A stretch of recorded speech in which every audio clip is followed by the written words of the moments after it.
მადლობა, მიშა პეიქრიშვილი, ტელეიმედი. თავდაპირველად გითხავთ ნეუბის ფირმა, როგორი ავტომობილით უნდა იქნება ეს.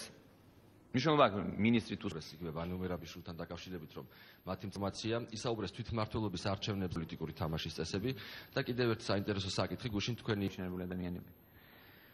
ჩვენ გვაქვს კონკრეტული ჯერ კიდევ ჩემი მინისტრობის დროს, მაშინ ჩვენ აღმოაჩინეთ რამდენიმე ფაქტი.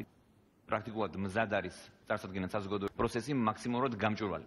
რაც შეეხება ხარჯებს მანქანებთან დაკავშირებით, სამწუხაროდ უნდა ვაღიაროთ, რომ ეს იყო ის მანკიერი ტრადიცია, რამდენიმე თვის წინ საქართველოს მთავრობის კანცელარიამ, რომელიც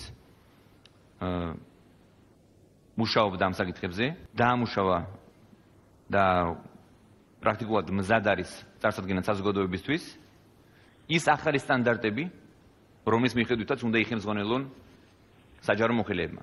სამწუხაროდ რამდენიმე ასეული ადამიანი უზოგოდ დაკარგვის ფაქტს ჰქონდა ადგილი ბოლო 9 წლის განმავლობაში.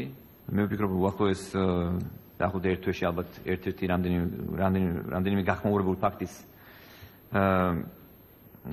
მოსწრენი ჩვენ გავხდებით. მადლობა, მიშა პეიქრიშვილი, ტელეიმედი. თავდაპირველად გითხავთ